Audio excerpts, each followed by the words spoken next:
আজকে আমরা আলোচনা করব যে ভগবানের প্রসাদ কেন গ্রহণ করা উচিত। একাদশী তো পাঠ করছিলাম, ঠিক না? তো আজকে অক্ষয় তৃতীয়া, এই অক্ষয় তৃতীয়া আপনি যা করবেন সব অক্ষয় হয়ে থাকবে। অক্ষয় মানে কি? যা ক্ষয় হয় না। অক্ষয় তৃতীয়া মানে অক্ষয়, যা ক্ষয় হয় না। আপনি ভালো কাজ করবেন তাও আর অক্ষয় হয়ে থাকবে, আপনি খারাপ কাজ করবেন তাও আর অক্ষয় হয়ে থাকবে। তো অক্ষয় তৃতীয়ায় যত যত যত পারেন সাধু সঙ্গ করুন, শ্রীমদ্ ভাগবত কথা আস্বাদন করুন, গৌর কথা আস্বাদন করুন, সংকীর্তন আস্বাদন করুন, কীর্তন নাম গান করুন, তো সব অক্ষয় থাকবে। তো ভগবানের প্রসাদ কেন কেন গ্রহণ করা উচিত? শ্রীমদ্ ভাগবত গীতায় শ্রীকৃষ্ণ বলেছেন, শ্রীমদ্ ভাগবত গীতায় শ্রীকৃষ্ণ বলেছেন, যারা আমাকে নিবেদন না করে খাদ্য গ্রহণ করে তারা পাপ ছাড়া অন্য কিছু গ্রহণ করে না। এই যে এখানে ভগবানের খাদ্য, ভগবান প্রসাদ আছে, এটা আপনি গ্রহণ না করলেও পাপ, আবার ভগবানকে না দিয়ে গ্রহণ করলেও সেটা পাপ। হরে কৃষ্ণ, জয় রাধে।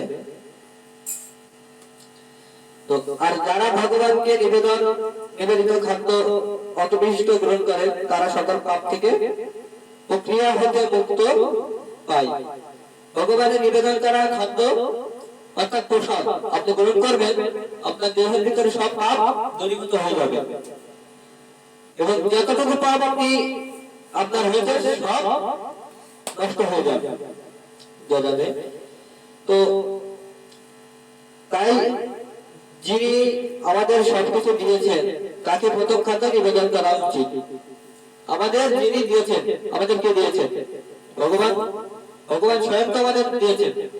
তো তার জিনিসই যদি আমরা তাকে না দেখাই তো আমাদের পাপ খরচ দেখতে হবে, হবে হবে হবে না।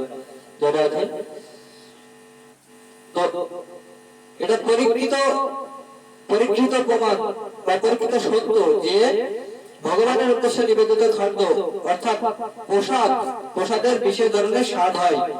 আপনি একটা ফল খাবেন, অর্থাৎ একটা ধরেন প্রসাদ খেলেন, ভগবানের নিবেদিত একটা প্রসাদ খাবেন, বাজার থেকে ওই একই প্রসাদ একটা কিনে খাবেন, তো ভগবানের নিবেদিত প্রসাদের মতো স্বাদ আপনি ওই প্রসাদটাই পাবেন না। জয় রাধে। তো অত্যন্ত বিলাসবহুল হয় ভগবানের প্রসাদ গুলো, স্বাদ পাওয়া যায়। প্রসাদ গ্রহণ করার ফলে মানুষের গোটা অস্তিত্ব পবিত্র হয়ে যায়, স্বাস্থ্য ভালো থাকে। ঈশ্বরের আশীর্বাদ সূচক এই অভিজ্ঞতা ভক্তির প্রকাশ। শুধুমাত্র মহাঋষিদের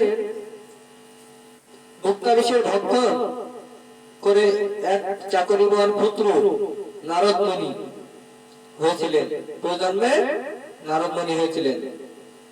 প্রসাদ গ্রহণ করে এক চাকরের পুত্র পরজন্মে নারদ মুনি হয়েছিলেন, ভগবানের গ্রহণ করা প্রসাদ গ্রহণ করে। প্রসাদের গুণ এত ব্যাপক, প্রসাদের গুণ এত ব্যাপক যে প্রসাদ গ্রহণের একটা চাকরের ছেলে, চাকরের পুত্র নারদ, মহিষী নারদ মুনি হয়েছে। বেদে বলা হয়েছে আহার সুনিষ্ঠ, সাধ্য সুনিষ্ঠ, অর্থাৎ যদি কারো আহার শুদ্ধ হয় তাহলে তার সমগ্র চেতনা শুদ্ধ হয়। আপনার আহার শুদ্ধ হবে, পরিশুদ্ধ হলে আপনার দেহ কিন্তু আরো পরিশুদ্ধ, পাপ পরিপূর্ণ হয়ে যাবে। ভগবানের নিবেদিত প্রসাদ। The Bluetooth device is ready to pair.